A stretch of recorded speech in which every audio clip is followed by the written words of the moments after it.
এবং সেই তুলনায় বিরুদ্ধে এবাদতের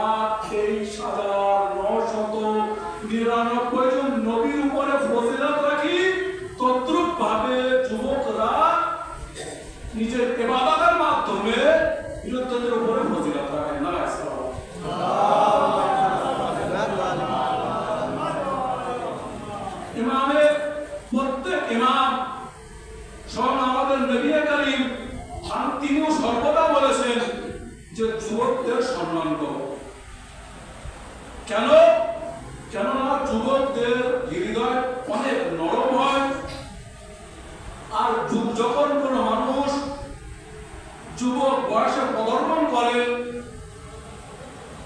তখন শয়তান বিভিন্ন প্রকারে তাকে বিপদগামী করতে চায়।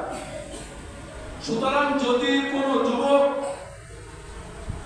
শয়তানের এই শয়তানি থেকে নিজেকে রক্ষা করে আল্লাহ তাআলার ইবাদত করেন, আল্লাহ তাআলা বলেছেন এই ইবাদত আমার কাছে সবথেকে পছন্দনীয় ইবাদত।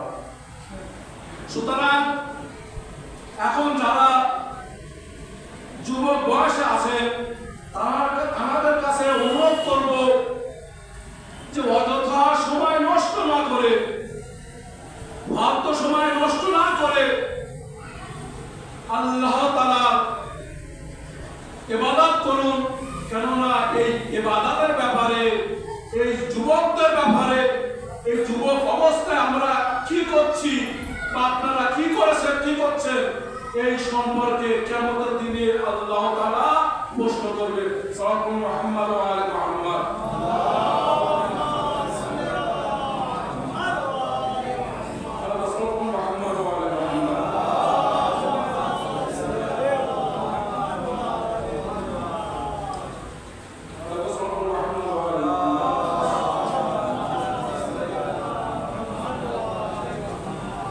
ইমামে জাফর সাদিক আলাইহিস সালাম জানার ব্যাপারে মাওলানা হাসান আব্বাস সাহেব বলেছেন, তিনি বললেন যে আমি যখন যুবক অবস্থায় অনেক বেশি অত্যাধিক নামাজ পড়তাম, আল্লাহর ইবাদতে মশগুল থাকতাম। ইমামে জাফর সাদিক আলাইহিস সালাম বলছেন যে আমার ইবাদত দেখে আমার পিতা ইমামে মুহাম্মদ বাকের আলাইহিস সালাম বললেন, হে জাফর, তুমি এত বেশি ইবাদত কেন করো? আল্লাহ তাআলা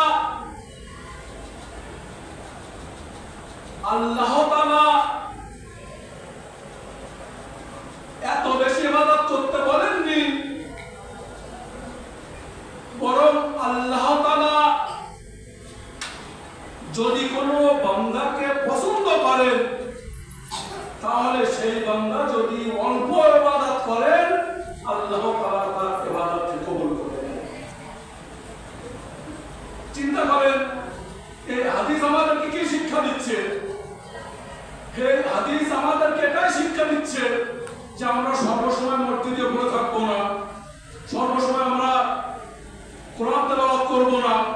দেখেন, যদি আল্লাহ আপনার ইবাদতকে পছন্দ করে, যদি আল্লাহ তাআলা আপনার তেলাওয়াতকে পছন্দ করেন, তাহলে যদি আপনি সঠিক মনোপ্রাণ দিয়ে যদি সামান্য ইবাদত করেন, সামান্য তেলাওয়াত করেন, আল্লাহ তাআলা আপনার ওই তেলাওয়াতকে এবং আল্লাহ তাআলা আপনার ওই ইবাদতকে কবুল করবেন। আর যদি আল্লাহ তাআলা আমাকে পছন্দ না করেন, আপনাদেরকে পছন্দ না করেন, কোন এক ব্যক্তিকে পছন্দ না করেন, তাহলে সে যদি অনেক বেশি থেকে বেশি আল্লাহর ইবাদত করে তার কি কোনো মূল্য আছে? বরং তার কোনো মূল্য নেই। বরং 2 রাকাত নামাজ পড়ে আল্লাহ তাআলাকে সন্তুষ্ট করার জন্য, 10 রাকাত, 20 রাকাত, 100 রাকাত নামাজ পড়ে লোক দেখে কোনো লাভ নেই। বরং আপনি রাতের অন্ধকারে 2 রাকাত নামাজ পড়ে আল্লাহ তাআলার কাছে 2 হাত তুলে মুনাজাত করেন, ইয়া আল্লাহ আমার ইবাদতকে আপনি কবুল করে নেন। নিঃসন্দেহে আল্লাহ তাআলা আপনার এই 2 রাকাত ইবাদত কবুল করে নেবেন। কিন্তু যদি আপনি লোক দেখানোর জন্য শত শত নামাজ পড়েন, তাহলে ওই নামাজের আল্লাহ তাআলার কাছে কোনো মূল্য নেই। সাল্লাল্লাহু আলাইহি ওয়া সাল্লাম।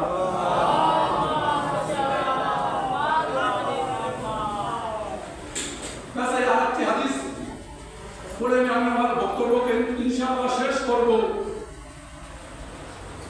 সাল্লাল্লাহু আলাইহি ওয়া সাল্লাম।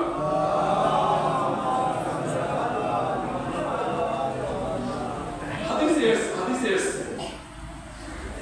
যখন আমরা সবাই মৃত্যুবরণ করব, মৃত্যুবরণ করার পরে আল্লাহ তাআলা কিয়ামতের দিনে আমাদেরকে পুনর্জীবিত করবেন। সেই সময় যখন আমরা হাসরের ময়দানে থাকবো, হাসরের ময়দানে যখন থাকবো, তখন রাসূলুল্লাহ একটি হাদিস বর্ণনা করেছেন। রাসূলুল্লাহ কি বর্ণনা করেছেন? রাসূলুল্লাহ বর্ণনা করেছেন, قال رسول الله صلى الله عليه وآله وسلم لا تزول قدم عبد يوم القيامة حتى يسأل عن أربع: عن عمره فيما أفنى، وعن شبابه فيما أبلى، وعن ماله من أين اكتسبه، وفيما أنفقه، وعن حبنا أهل البيت عليهم الصلاة والسلام।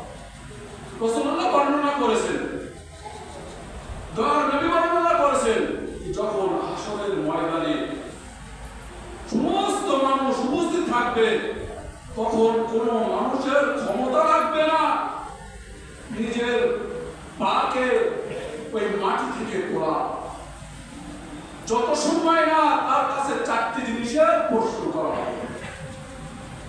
অর্থাৎ যতক্ষণ না পর্যন্ত এই চারটি জিনিসের প্রশ্ন করা না হচ্ছে, তত সময় কোনো ব্যক্তি ওই হাসরের ময়দান থেকে নিজের পাকে তুলতে পারবে না। তো সর্বপ্রথম রাসূলুল্লাহ কি বলেছেন? সর্বপ্রথম যে প্রশ্ন করা হবে, রাসূলুল্লাহ বললেন চারটি জিনিসের ব্যাপারে প্রশ্ন করা হবে। আন উমরিহি, নিজের বয়সের ব্যাপারে, নিজের জওয়ানির ব্যাপারে। ফিমা আফনা, এই জওয়ানি, এই যুবক অবস্থায়, যুবক সময়ে কি কি কাজ করেছে। যদি আমি নিজের, যে সময় আমি যুবক ছিলাম, ওই সময়কে যদি আমি ক্যারাম বোর্ড খেলে পার করে থাকি, তাহলে হাসরের ময়দানে বলবো, ইয়া রাসূলুল্লাহ, আমি ক্যারাম বোর্ড খেলে পার করেছিলাম।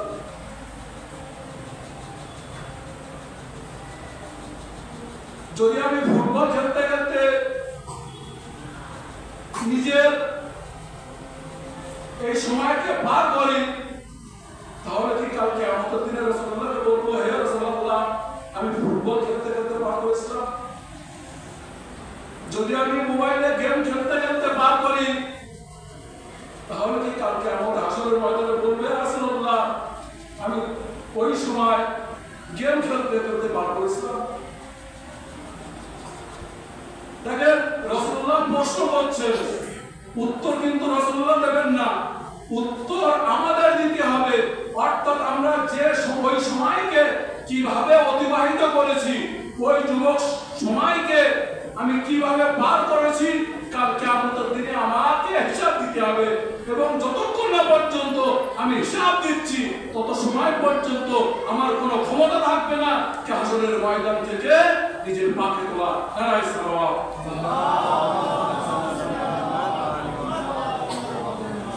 তারপর রাসূলুল্লাহ বললেন, ওয়ান শাবাবিহি ফিমা আবলা, নিজের যুবক অবস্থার ব্যাপারে, প্রথম বয়সের ব্যাপারে জিজ্ঞাসা করা হবে, দ্বিতীয়বার যুবক অবস্থার ব্যাপারে জিজ্ঞেস করা হবে যে কিসে কাটিয়েছো। তারপর রাসূলুল্লাহ কি বললেন, ওয়ান মালিহি মিন আইনা ইকতাসাবাহু ওয়া ফিমা আনফাকাহু, যে দুনিয়ার অর্থ সংগ্রহ করার জন্য আমরা কি কি কাজ করছি। আমাদের মনে এটা আছে যে অর্থ সংগ্রহ করব, কিন্তু ওই অর্থ হালাল পথ দিয়ে আসবে কিংবা হারাম পথ দিয়ে আসবে, আমরা কিন্তু এটা খেয়াল করি না, এটা চিন্তা করি না। আমরা কেবল এটাই চিন্তা করি যে অর্থ আসুক, আর সেই অর্থ যে রাস্তা দিয়ে হোক না কেন, চাই চুরি করে হোক, ডাকাতিগিরি করে হোক, বা অন্যর মাল, অন্যর অর্থ জোরপূর্বক বলপূর্বক কেড়ে নিয়ে হোক না কেন, আমাকে মাল অর্থ সংগ্রহ করতে হবে। কিন্তু একটা চিন্তা করে দেখো একবার, যে অর্থ, যে মাল, যে ধনসম্পদ আমি জোরপূর্বক সংগ্রহ করছি, কারোর কাছ থেকে কেড়ে নিচ্ছি, বা হারাম ভক্তি আমি বর্জন করছি, আপনি বলেন আপনার কাছে প্রশ্ন, ওই অর্থ কি আপনি এই দুনিয়ায় যতদিন আপনি বেঁচে থাকবেন ওই অর্থ কি আপনি ভোগ করে যাবেন, না ওই অর্থ আপনি রেখে যাবেন? প্রত্যেক মানুষ এই দুনিয়ায় যে রাস্তা দিয়ে হোক না কেন যে অর্থ সংগ্রহ করেছে, প্রত্যেক মানুষের ব্যাপারে আপনি চিন্তা করে দেখেন, যারা মারা গেছে বা যারা জীবিত আছে তারা কিন্তু অর্থ ধন সম্পদ ভোগ করার জন্য সংগ্রহ করছে না, বরং এই দুনিয়ায় রেখে যাওয়ার জন্য ভোগ করছে। অথচ ওই অর্থটা আমি এই দুনিয়ায় রেখে যাচ্ছি, আমার সন্তান ভোগ করবে, আর কালকে আমাদের দিনে ওই অর্থ ব্যাপারে আমাকে কি করতে হবে? আমাকে হিসাব দিতে হবে।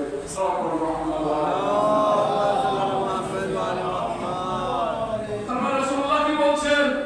ওয়ান হুব্বিন আহলাল বাইত, চতুর্থ জিনিস যার ব্যাপারে প্রশ্ন করা হবে সেটি হলো আমার আহলে বাইতের মহব্বত।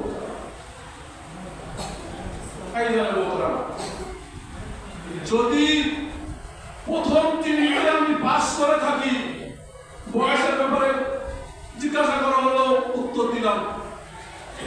যুবক অবস্থার ব্যাপারে জিজ্ঞাসা করা হলো, সঠিকভাবে উত্তর দিলাম।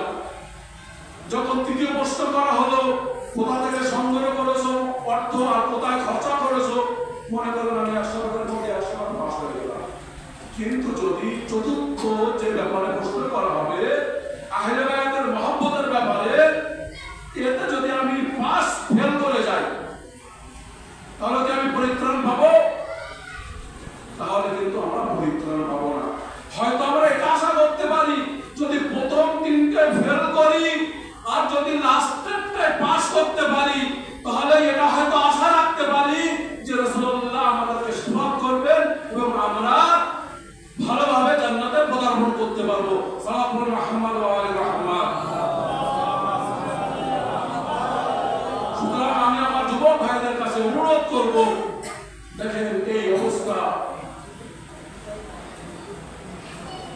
একদিন যখন পার করে যাবেন তখন কিন্তু আর কোনো রাস্তা থাকবে না। এই আয়াতুল্লাহ ইয়াকুবী সাহেব কেন এই দিনকে যুবকদের জন্য নির্ধারণ করলেন? কেননা যুবকরা হলো সমাজের মেন জিনিস। যুবকরা এক সমাজকে পরিবর্তন করতে পারে, আর এই যুবকরা যদি চায় সমাজকে বিসর্জন দিতে পারে। কিন্তু এর জন্য দায়িত্ব নিতে হবে পিতামাতা।